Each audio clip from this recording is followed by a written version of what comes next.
जीवन का एक ही उसूल रखें, यारी में गद्दारी नहीं और गद्दारों से यारी नहीं। हमेशा याद रखें, सफलता तभी मिलती है जब आपके सपने आपके डर से बड़े हो जाते हैं। मन और मकान को वक्त वक्त पर साफ करते रहना चाहिए, क्योंकि मकान में बेमतलब का सामान और मन में बेमतलब की गलतफहमियां भर जाती हैं। इसलिए मन में भरकर नहीं, बल्कि मन भरकर जिएं।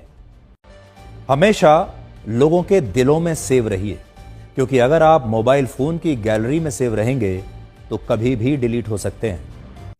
शतरंज में वजीर और जिंदगी में जमीर अगर मर जाएं तो समझिए खेल खत्म। ये कलयुग है, यहां माता पिता जानते हैं कि वो रह तो रहे हैं अपने बच्चों के घर में, लेकिन वैसे नहीं जैसे बच्चे रहते थे उनके घर में। अजीब सौदागर है ये वक्त भी, जवानी का लालच देकर बचपन ले जाता है और अमीरी का लालच देकर जवानी ले जाता है।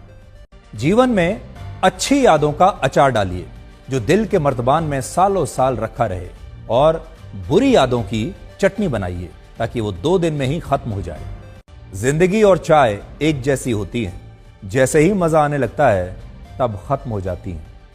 जीवन में आप कितने भी अच्छे कर्म कर लें, तारीफ तो शमशान में ही होगी।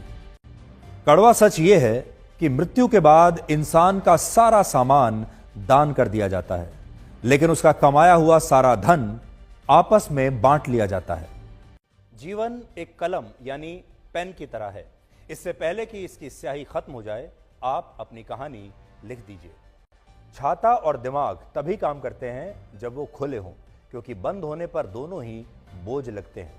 शिक्षा एक ऐसा वृक्ष है जो दिल में उगता है, दिमाग में पलता है और जुबान से फल देता है। जिंदगी को समझना बहुत मुश्किल है, क्योंकि कोई सपनों की खातिर अपनों से दूर रहता है और कोई अपनों की खातिर सपनों से दूर रहता है। कितनी अजीब बात है, आंखें तालाब नहीं फिर भी भर आती हैं, दिल कांच नहीं फिर भी टूट जाता है, और इंसान मौसम नहीं फिर भी बदल जाता है। जीवन में 3 चीजें बहुत सोच समझ कर दें: जवाब, सलाह और उधार, क्योंकि देने के बाद ये कभी वापस नहीं आते। जीवन उसी का मस्त है जो अपने काम में व्यस्त है। परेशान वही है जो दूसरों की खुशियों से त्रस्त है। कभी पछतावा ना करें, क्योंकि अगर बीता हुआ समय अच्छा था तो वो यादगार है, और अगर बीता हुआ समय खराब था तो वो एक अनुभव है।